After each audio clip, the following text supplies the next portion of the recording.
हर हर महादेव मित्रों। आज हम आप लोगों के साथ इस विषय पे परिचर्चा करने के लिए उपस्थित हुए हैं कि एकेश्वरवाद जो वर्तमान में विद्यमान है, ये एकेश्वरवाद और जो सनातन धर्म का अनंत ईश्वरवाद और अद्वितीय ईश्वरवाद है, इसमें क्या भेद है और एकेश्वरवाद की जो स्थितियां हैं वो पुराकाल में और वर्तमान में क्या हैं, इसको पहले समझेंगे, फिर इनका तुलनात्मक अध्ययन करेंगे। एकेश्वरवाद का जो जन्म है, एकेश्वरवाद का जन्म दो भूमियों पृष्ठभूमि में हुआ है। एक एकेश्वरवाद भारत की पृष्ठभूमि में उत्पन्न हुआ और एक एकेश्वरवाद पश्चिमी राष्ट्रों की पृष्ठभूमि में उत्पन्न हुआ। पश्चिमी कहें या मध्य एशिया के भाग में उत्पन्न हुआ। जो एशिया के मध्य भाग में मेसोपोटामिया जो सभ्यता थी, उसी के इर्द गिर्द बगदाद, इराक और ईरान के इर्द गिर्द जो पश्चिम का एकेश्वरवाद है, ये उत्पन्न हुआ। ये जो मेसोपोटामिया जो आप हिस्सा देखेंगे, इसके जो प्राचीन एविडेंस है और जो पुरातात्विक एविडेंस है, यहाँ दिखाता है कि पश्चिम का जो एकेश्वरवाद है या इब्राहिम का जो एकेश्वरवाद है, इब्राहिम के एकेश्वरवाद से पहले इस जगह पे बहुदेववाद का पूजन था।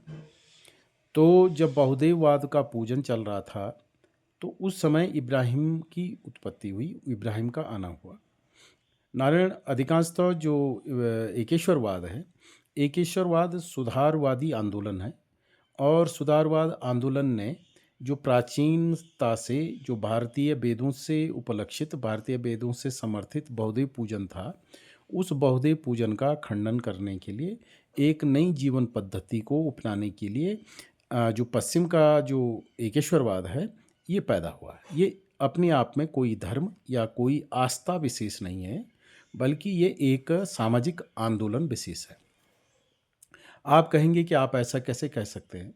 तो इसका मुख्य कारण ये है कि जो इब्राहिम ने अपना एकेश्वरवाद स्थापित किया, वो एकेश्वरवाद अगर धर्म या आस्था होता, तो वो कभी भी हिंसा का मार्ग नहीं अपनाता, भ्रम का मार्ग नहीं अपनाता और षड्यंत्र का मार्ग नहीं अपनाता।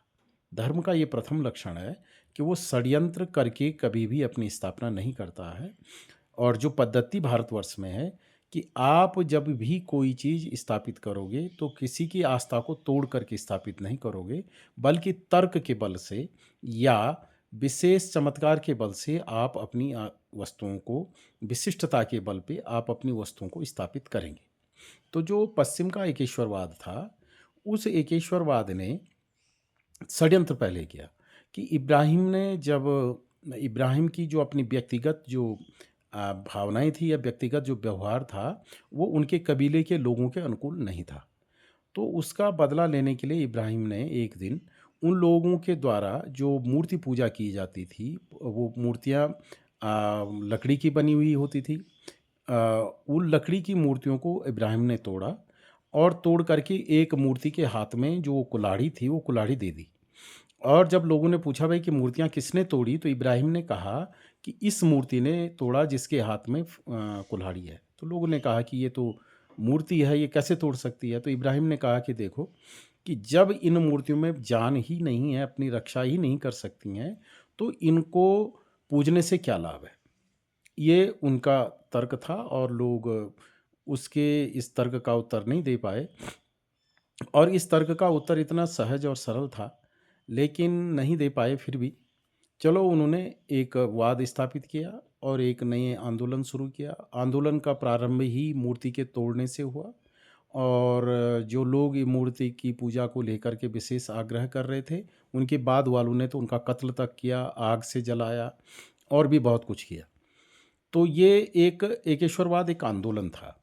आंदोलन इतना धूर्तपना से लिया हुआ था कि इसका अपना कोई तर्क नहीं था और इसकी अपनी कोई कल्पना नहीं थी। इसने क्या किया कि प्राचीन रूप से जो चले आ रहा जो मूर्ति पूजा वाला विश्वास था, उसी विश्वास के अनुरूप और उसी विश्वास की सीढ़ी पे अपने एकेश्वरवाद की स्थापना की। इन्होंने कोई नई संकल्पना मानवीय जीवन को नहीं दी, मानवीय चेतना को नहीं दी और ना ही कोई नए प्रकार का विचार दिया। ये उसी प्राचीन विचार की कॉपी थी, फ़ोटोकॉपी थी, जो प्राचीन विचार पहले से चले आ रहा था। कैसे देखिए, प्राचीन विचार में ईश्वर था, तो इनके एकेश्वरवाद में भी ईश्वर था। प्राचीन विचार का ईश्वर सर्वत्र व्याप्त था और इनका ईश्वर किसी देश विशेष में व्याप्त था। प्राचीन लोग भी ईश्वर के प्रति आस्थावान थे, तो इन्होंने उसी आस्था को कन्वर्ट करके अपने यहाँ रख दिया। कहने का मतलब ये है कि प्राचीन आस्थावान वाले लोग आस्था की जगह पे मूर्ति को रख रहे थे और मूर्ति के बाद एक निराकार ईश्वर को भी रख रहे थे। इन्होंने मूर्ति को हटा करके अपने द्वारा स्थापित एकेश्वरवाद को मूर्ति की जगह पे रख दिया। एक्सरसाइज वही है और उपकरणों का प्रयोग भी वही है, सिर्फ कार्य की प्रवृत्ति बदल दी गई है और कार्य का जो रूप है वो बदल दिया गया है। ये जो पश्चिम का इब्राहिमिक एकेश्वरवाद था, ये इसकी अपनी धारणा थी। अब इसकी एक कमी मैं कहता चला जाऊं कि ईश्वर की संकल्पना इनके यहाँ प्रैक्टिकल नहीं थी, बल्कि ईश्वर की संकल्पना अनुमान पे निर्धारित थी। गजब तो ये है कि जैसे मूर्ति विज्ञानी, मूर्ति पूजा के लोग अवतार और चमत्कारों को अपने जीवन में जगह दिए हुए थे, ठीक इसी प्रकार से इन कॉपीबाज और फोटोकॉपी बनाने में माहिर एकेश्वरवादियों ने भी अवतारवाद में अवतारवाद को भी स्थापित किया। जैसे बार-बार इनके यहाँ नबी आएँगे, इनका सुधारक आएँगे और दूसरा चमत्कार, चमत्कार को भी इन्होंने जगह दी।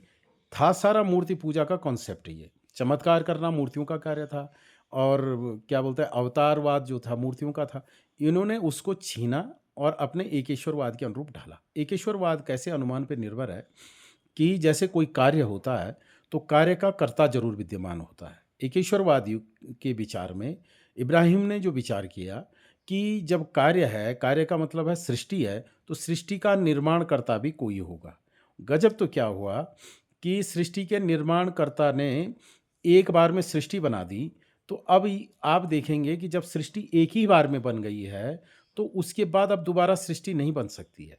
लेकिन ऐसा होता नहीं है। यहाँ सृष्टि का हर दिन नया रूप है, हर दिन नए पेड़ बन रहे हैं, हर दिन नया पर्वत बन रहा है, हर दिन एक नई नदी बन रही है, हर दिन एक नई हवा का मुजायरा हम कर रहे हैं, हमको दिख रही है। हर दिन धरती का स्वरूप बदल रहा है। तो इसके कर्ता के संबंध में एकेश्वरवाद सदैव मौन रहता है। जबकि जो बहुदेववाद पूजन है और अद्वितीय ब्रह्मवाद पूजन है, इसके यहाँ ईश्वर सृष्टि का कर्ता नहीं है। एकेश्वरवादियों के यहाँ ईश्वर सृष्टि का कर्ता है। और अब देखिए, यदि ईश्वर सृष्टि का कर्ता है, तो उसका निर्माण इतना घटिया तरह का है कि उसके द्वारा निर्मित की गई चीज़ें सड़ती हैं, गलती हैं और नष्ट होती हैं और भी क्या बताएँ, कुत्सित से कुत्सित व्यवहार होता है। तो अगर ईश्वर है और ईश्वर के द्वारा एक मानव भी, एक अच्छी फैक्ट्री भी अगर कोई निर्माण करता है, तो वो निर्माण भी एक उच्च दर्जे का होता है, जो मानवों के द्वारा निर्मित है। ये एकेश्वरवाद वालों का ईश्वर इतना घटिया तरह का है कि उसके द्वारा की गया जो निर्माण है, वो निर्माण दूसरे दिन सड़ जाता है या वो मर जाता है, विकृत होता है। तो ये एकेश्वरवाद के वो क्योंकि विचार से युक्त नहीं था, तो अनुमान पे निर्भर था। तो यदि कार्य का कर्ता होता है और इस नियम के तहत एकेश्वरवाद ही स्थापित है, तो कार्य का जो कर्ता है, तो कार्य का कर्ता और कार्य 2 भिन्न-भिन्न परिस्थितियाँ हैं। तो कर्ता कभी कार्य के साथ विद्यमान नहीं रहेगा। मतलब ये है कि ईश्वर ने सृष्टि का निर्माण किया है, तो सृष्टि का हिस्सा ईश्वर नहीं है, ईश्वर सृष्टि से बाहर है। अब बात ये हो गई कि वो सर्वसमर्थ और सर्वव्याप्त नहीं होगा, क्योंकि वो सृष्टि से बाहर है, तो इसका मतलब है कि एकेश्वरवादियों का जो ईश्वर है सृष्टि में व्याप्त नहीं है। ठीक है? और जो अद्वितीय ब्रह्म की स्थापना सनातन वेद ने की थी, उसमें सृष्टि ही ईश्वर का स्वरूप थी। ईश्वर का जो विवर्त था, वो सृष्टि थी। खैर, मैं यहाँ सिर्फ़ एकेश्वरवाद को ही रख रहा हूँ। तो एकेश्वरवाद की इन खामियों के साथ और इन धूर्तताओं के साथ था कि उसने चीज़ें वही अपनाई। आज भी आप देखेंगे, जितने भी भारत मूलक एकेश्वरवादी हैं, ये अपना एकेश्वरवाद लेकर के तो आते हैं, लेकिन ये आस्था के उसी रूप का प्रयोग करते हैं, जिस रूप को प्राचीन मूर्तिवादी, मूर्ति पूजक या अद्वितीय ब्रह्मवादी, वेदवादी या पुराणवादी करता है। ठीक उसी आस्था के बल से ये अपने एकेश्वरवाद को स्थापित करते हैं। इनके पास आस्था का कोई दूसरा रूप नहीं है। इनके पास आस्था को ज्ञापित करने का जो टूल हैं, आपकी इंद्रियाँ हैं, आपका मन है, आपकी भावनाएँ हैं, ये टूल कोई अन्य इन्होंने विकसित नहीं किया। वही टूल यूज़ कर रहे हैं, वही उपकरण यूज़ कर रहे हैं, लेकिन प्रोडक्ट अपना स्थापित कर रहे हैं, एकेश्वर। तो एकेश्वरवाद क्या है? मुख्यतः मानवीय समाज के लिए एक अभिशाप है। अभिशाप इसलिए क्योंकि ये आंदोलन है और मानव इसके पीछे जाता है आस्था और भावना को लेकर के। आप देखिए, जो एकेश्वरवादी कहते हैं कि मूर्ति का पूजन वो नहीं करते हैं, वो जो है अनंत ईश्वर की उपासना करते हैं। अनंत तो नहीं कहेंगे, वो सर्वसमर्थ ईश्वर की उपासना करते हैं, अनंत ईश्वर नहीं। एकेश्वरवादी कभी भी अनंत ईश्वर की बात नहीं कह सकता है, क्योंकि अनंत ईश्वर कहते ही उसको मूर्ति में ईश्वर मानना पड़ेगा, प्रकृति में ईश्वर मानना पड़ेगा। तो अनंत ईश्वर उनके यहाँ नहीं है, उनके यहाँ सर्वसमर्थ ईश्वर वो मानते हैं। और सर्वसमर्थ ईश्वर की भी क्या दुर्दशा है कि उसके द्वारा निर्मित किया गया पदार्थ तोड़ा जा सकता है, उसके द्वारा निर्मित पदार्थ सड़ता है, उसके द्वारा निर्मित पदार्थ जलता है, उसके द्वारा निर्मित पदार्थ की दुर्गति होती है। ये सर्वसमर्थ ईश्वर के द्वारा निर्मित पदार्थ हैं, ठीक है? और जब ईश्वर के द्वारा जो सर्वसमर्थ पदार्थ हैं, तो उन पदार्थों का रूपांतरण अब नहीं किया जा सकता है। तो आप देखेंगे कि मानव ने तो सृष्टि में हज़ारों परिवर्तन कर दिए। किए कि नहीं किए? तो ये जो एकेश्वरवाद की पंगुता है, इस पंगुता का एक और उपलक्षण मैं आपको बताता हूँ कि जो मूर्ति पूजा है, मूर्ति पूजा में मूर्ति में ईश्वर की या देवता की भावना की जाती है और उस भावना के बल से उसकी उपासना की जाती है।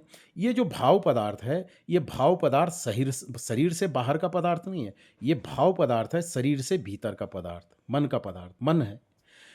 एकेश्वरवादियों ने क्या किया कि जो बहुदेववाद में क्या था कि मन के पदार्थ को, माने मन की भावना को क्रिया रूप से क्रियाकांड करके पदार्थ को भी अर्पित करने के लिए बनाया मूर्ति को। यहाँ बाहर का भी कर्मकांड था और आंतरिक कर्मकांड भी विद्यमान था। किसमें? बहुदेववाद पूजन में। एकेश्वरवादियों ने क्या किया कि जो बाहर का जो कर्मकांड है, शरीर से बाहर दिखने वाला जो कर्मकांड है, इस कर्मकांड को बंद कर दिया और जो मानसिक कर्मकांड था, मानसिक कर्मकांड को ज्यों का त्यों रखा। कोई भी एकेश्वरवादी अपने गिरेबान में झाँक करके देखे कि उसके यहाँ मानसिक कर्मकांड की पद्धतियाँ वही हैं जो मूर्ति पूजा के मानसिक कर्मकांड में थी। मन का प्रार्थना वही है, मन के द्वारा ईश्वर के सामने अपनी कमियाँ ज्ञापित करने का तौर तरीका वही है, मन में ईश्वर से माँगने का तौर तरीका वही है, जो मूर्ति पूजा कर रहे थे और जो मानसिक कर्मकांड था। अब देखिए एक बड़ी बात, एकेश्वरवादी अहंकार से इतना युक्त होता है, आप वर्तमान में भी देखेंगे और वर्तमान जो मनोविज्ञान आप देखेंगे कि जो हमारे समाज में, जो हम बहुदेववादी समाज में भी ये होता है कि जो व्यक्ति धन धान्य से जरा परिपूर्ण हो जाता है, तो अब उसका अभिमान थोड़ा-सा बढ़ जाता है। उसका परिणाम ये होता है कि ज्यों अभिमान की अभिवृद्धि होती है, तो वह जो है सार्वजनिक तौर से शारीरिक गतिविधियाँ ऐसी नहीं करना चाहता कि जिससे उसको महसूस करना पड़े कि वह सामान्य जन की तरह वही गतिविधियाँ कर रहा है। ठीक है? ये कैसे? अब उसका परिणाम ये होगा कि वो उन गतिविधियों को ज़्यादा मायने देता है जो गतिविधियाँ दिखती नहीं हैं। उन गतिविधियों को वो ज़्यादा महत्व देता है। तो जो मानसिक कर्मकांड है, मानसिक कर्मकांड अभिजात वर्ग के लिए बड़ा कारगर है और जो मानसिक और शारीरिक कर्मकांड है, ये अद्वैतवादी या अद्वितीय ब्रह्मवादी या मूर्तिवादी का मुख्य उपादान है। तो जो बाहरी कर्मकांड है, जो बाहरी कर्मकांड पहले ही क्षण में आपके अहंकार की, आपके अभिमान की बलि ले लेता है और अभिजात वर्ग कभी इस बलि को या इस संहार को नहीं सहन कर सकता कि उसके अभिमान को कोई चूर्ण कर दे, किसी के सामने उसको झुकना पड़े, किसी के लिए उसको पदार्थ निवेदन करना पड़े और अपनी मन की भावनाओं को वाणी से बाहर बोलना पड़े। ठीक है ना जी? तो आप देखेंगे कि इसीलिए आप देखेंगे कि जो फ़िल्म सिटी के लोग हैं, क्या बोलते हैं, एक हैं साईं को ज़्यादा मानेंगे, शिव को नहीं मानेंगे। क्योंकि साईं के यहाँ मानसिक कर्मकांड है और मानसिक कर्मकांड की अभिव्यक्ति वो बाहर नहीं करना पड़ता है। अगर बाहर मानसिक कर्मकांड का अभिव्यक्ति करेंगे, तो इनके अहम पे बड़ी चोट पड़ती है। एकेश्वरवाद ने इस बात को बड़े अच्छे ढंग से भुनाया। और मैं आपको बता रहा हूँ कि चीज़ें वही प्रयोग की जो बहुदेववाद की थी, मानसिक कर्मकांड वही प्रयोग किया, मानसिक भावनाएँ वही प्रयोग की और मानव की मन की स्थितियों का वही प्रयोग किया, उस प्रयोग में कोई रूपांतरण नहीं किया, सिर्फ़ एक रूपांतरण किया, वो भी षड्यंत्र करके, तर्क से नहीं, षड्यंत्र करके कि उन्होंने मूर्ति पूजा को छोड़ दिया और मूर्ति पूजा को छुड़वाया नहीं, प्रैक्टिकली दिखाया नहीं कोई। ठीक है ना? प्रैक्टिकल कुछ नहीं दिखाया। सिर्फ़ क्या किया कि ज़बरदस्ती जा कर के षड्यंत्रपूर्व आप देखिए कि जिनके फाउंडर मेंबर ने ही कुल्हाड़ी लेकर के मूर्तियाँ तोड़ी होंगी, तो वो क्या तर्कपूर्ण रहे होंगे? नारायण ज हिंसा पे व्यक्ति कब उतारू होता है? जब वो उसके तर्क नष्ट हो जाते हैं, जब वो तर्क नहीं दे पाता है, तब व्यक्ति हिंसा में आता है, क्रोध में आता है और षड्यंत्र करता है। तर्कहीन समाज का ये पहला लक्षण है। आप वर्तमान में देखेंगे कि एकेश्वरवादी हिंसा के बल से और षड्यंत्र के बल से धर्मांतरण करते हैं। ये शिक्षा को टूल बनाते हैं, ये पैसे को टूल बनाते हैं और एक षड्यंत्र करके ये बदलाव करते हैं। इनकी अपना खुद का वैभव ऐसा नहीं है, खुद का ऑरा ऐसा नहीं है कि ये अपनी उस चीज़ को दिखा कर के लोगों को अपनी तरफ ले आएँ। और वर्तमान में आप देखेंगे कि जो पश्चिम का एकेश्वरवाद जो भारत में धर्मांतरण करवा रहा है, इसमें वो लोग चीज़ें वही अपनाते हैं, वही टूल अपनाते हैं, वही यंत्र अपनाते हैं, जो यंत्र, जो उपकरण, जो स मन बुद्धि के जो विश्वास हैं, उन्हीं विश्वासों को लेकर के ये अपना धर्म स्थापित करते हैं। इनके पास और कोई नई वस्तु नहीं है। और देखिए कि और है ये वास्तव में क्या? आंदोलन। इससे मोक्ष का सिद्धांत जो इनके यहाँ है, मोक्ष के सिद्धांत भी इतना बचकना है और इतना बालकपना है कि आप देखेंगे कि इनका ईश्वर इनके मरने के बाद इनको जो है सेक्स का बहुलता देता है, शराब की नदियाँ देता है और स्त्रियों की बाढ़ देता है कि और इतनी शारीरिक क्षमता से इतना कामुक बनाता है, काम शक्ति के लिए, सेक्स करने के लिए इतना ताकतवर बनाता है कि वो 1-1 हज़ार वर्ष तक सेक्स ही करता रहे। आप देखिएगा और शराब की नदियाँ देता है ना? गज़ब। तो चित्त शुद्धि का कोई कॉन्सेप्ट नहीं है। जबकि जो मूर्ति पूजक थे, पूजक में ईश्वर के समक्ष जाने की पहली शर्त थी कि आप स काम की भावना को परित्याग करेंगे।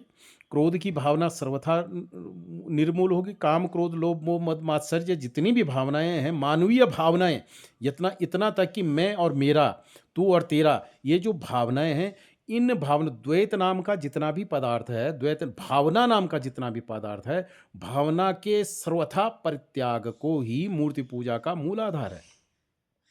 समस्त भावनाओं का जो परित्याग है, अर्पण है, वो ईश्वर में करना, ये मूर्ति पूजा का मूल सिद्धांत है। मरने के बाद फिर भोग करना है, मरने के बाद फिर स्त्रियों का संसर्ग करना है, मरने के बाद फिर शराब पीनी है या मरने के बाद किसी की अदालत में सम्मिलित होना है, किसी के सामने सम्मिलित होना है, तब जाकर के वो गुनाहों की उसकी फ़हरिस्त बनाएगा। ये तो एकदम आप ये समझ लीजिए कि फांसीवादी है। और एकदम इतना गुलामी पसंद मन एक ईश्वर है कि जो मनुष्यों को बनाता है अपने गुलामों के लिए।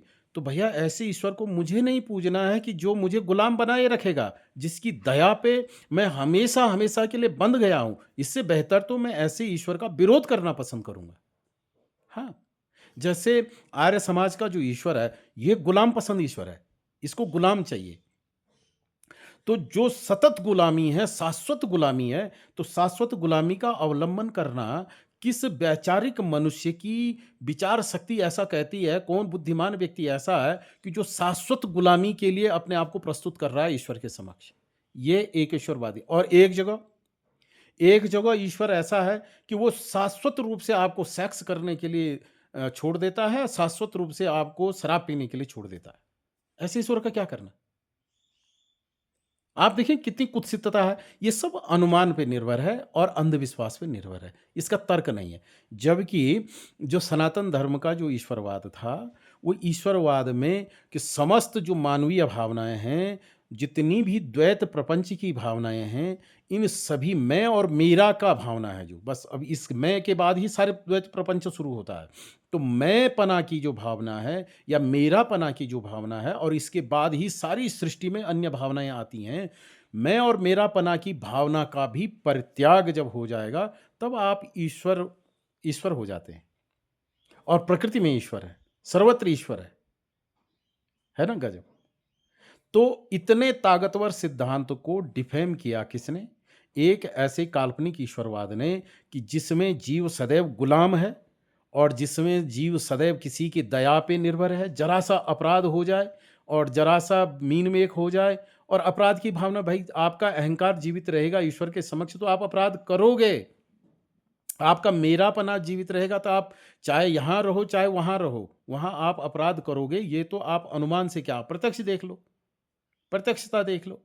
उस ईश्वर के द्वारा जिस ईश्वर में मैं और मेरापना विद्यमान है, उसके द्वारा इतना भयानक कृत्य करवाए गए कि लोगों को तलवार के बल से गले काट करके ढेर लगा दिए गए, लोगों को आग में जला दिया गया, लोगों के साथ षड्यंत्र करवा दिया गया, सिर्फ़ मात्र उस ईश्वर के अहंकार के लिए, अभिमान के लिए जो एकेश्वरवादियों का था। आप अंदाज़ा लगा लीजिए कि जब आप वो एकेश्वरवाद के वहाँ पहुँचोगे तो आप क्या करोगे? इतना भयानक। और आज ये भयानकता आप देख रहे होंगे कि इनका ईश्वर, जो एकेश्वरवादियों का ईश्वर है, वो आप इज़राइल में देखिए, न यहूदियों का एकेश्वरवाद उनके यहूदियों को बचा पा रहा है, न इस्लामिक ईश्वरवाद इस्लाम को बचा पा रहा है और न ईसाइयों का ईश्वरवाद ईश्वर को इस्लामी को, जबकि उनका ईश्वर कहता है मैं तुम्हारी रक्षा करूँगा। है ना गज़ब? और सनातन धर्म के यहाँ क्या है कि आपका प्रारब्ध, आपके पुण्य पाप कलिकाल आने पे जो पापी जीव होंगे उनके साथ क्या घटित घटना होना है वो पहले से निर्धारित है। उससे बचना है, उससे निकलना है तो आपको पुण्य विशेष करने हैं। तो नारायण ये तर्क हैं और इन तर्कों को बहुदेववाद के साथ अभी मैं नहीं जोड़ रहा हूँ। हमारे यहाँ क्योंकि मैं तर्क देने लगाऊँगा तो ये जो कॉपी पेस्ट करने वाले एकेश्वरवादी हैं, ये कॉपी पेस्ट करेंगे। अभी आप देखेंगे कि अभी जब एक्स मुस्लिमों की एक मुहिम चली, तो मुस्लिम समाज जो है, वो सनातन धर्म के पुराणों से उद्धरण लेकर के अपनी रक्षा करने के लिए प्रवृत्त हुआ। क्यों? ये कॉपी पेस्ट करने वाले लोग हैं। इन्होंने पहले भी कॉपी पेस्ट किया, इनके जो फाउंडर मेंबर थे, उन्होंने भी कॉपी पेस्ट किया और ये भी कॉपी पेस्ट करेंगे। इससे ज़्यादा वो कुछ नहीं कर सकते हैं। अब एक एकेश्वरवाद है बौद्ध का। बौद्ध में एकेश्वरवाद तो नहीं है, लेकिन एकेश्वरवाद जैसा है। बौद्ध का जो एकेश्वरवाद है, ये इतना मूर्खतापूर्ण एकेश्वरवाद है कि ये जीव को शून्य बनाने के प्रवृत्त होते हैं और आखिर में उस शून्य को देखने वाला कौन है, इसका प्रत्युत्तर नहीं दे सकते। वर्तमान का जो नवबौद्ध है, नवबौद्ध आप देखेंगे कि नवबौद्ध की जो इतनी अवधारणा है, उसको इतना भ्रम में डाल दिया गया है कि पूरे इतिहास को वो अपने आप को बताते हैं और उनके बाद उनसे पहले कोई था ही नहीं, ऐसा वो महसूस करते हैं। लेकिन कभी आप चीन चले जाएँ, कोरिया चले जाएँ या जापान चले जाएँ, वहाँ अभी भी बौद्ध से पूर्व काल की क्या स्थितियाँ थी, वो स्थितियाँ विद्यमान हैं। भारतवर्ष में बौद्ध से पहले क्या स्थितियाँ थी, वो विद्यमान है। लेकिन जो इनका एकेश्वरवाद तो नहीं, इनका जो शून्यवाद है, इस शून्यवाद पे मैं फिर कभी चर्चा करूँगा, लेकिन फिलहाल मैं एकेश्वरवाद वालों का, अब जो भारत मूलक एकेश्वरवाद है, भारत में भी कई एकेश्वरवाद अभी वर्तमान में चल रहे हैं। इन एकेश्वरवाद को अगर आप ये कहें कि ये जो है पश्चिम के एकेश्वरवाद की कॉपी में भारतीय आवरण के अंदर है। जो भारत का एकेश्वरवाद जो पनप रहे हैं, बहुत सारे मिशन चल रहे हैं जिनके यहाँ एकेश्वरवाद है। तो ये कॉपियाँ हैं किसकी? त्रैतवाद जो आर्य समाज का है, ये ब्रह्म समाज की कॉपी है और ये सारी कॉपियाँ हैं किसकी? जो पश्चिम का एकेश्वरवाद है, पश्चिम के एकेश्वरवाद की ये कॉपियाँ हैं। यहाँ मैंने एकेश्वरवाद की दुर्दशा आपको बताई, इनकी कॉपी पेस्ट करने की चीज़ें मैं बताई। इनके एकेश्वरवाद से मोक्ष नाम का पदार्थ कभी भी उपलब्ध होने वाला नहीं है, क्योंकि ये न तो चित्त शुद्धि को आधार मानते हैं, न ये मन शुद्धि को आधार मानते हैं, न तो ये जीते जी मोक्ष को मानते हैं। इनके यहाँ ईश्वर जो करता है या ईश्वर की जो व्याप्ति है, वो ईश्वर की व्याप्ति बड़ी विवादास्पद है। अगर ईश्वर की व्याप्ति ये सर्वत्र यहाँ भारत मूलक कई एकेश्वरवादी हैं जो ईश्वर को सर्वव्याप्त मानते हैं, लेकिन उसकी सर्वव्याप्ति मूर्ति में वो नहीं मानते हैं। तो ये मूर्खतापूर्ण है। तो इस एकेश्वरवाद की मैंने एक झलक आपको दिखाई। आगे भी समय लगेगा तो इस एकेश्वरवाद की और भी ख़ामियाँ मैं आप लोगों के सामने उजागर करने आऊँगा। आज के लिए इतना ही। हर हर महादेव।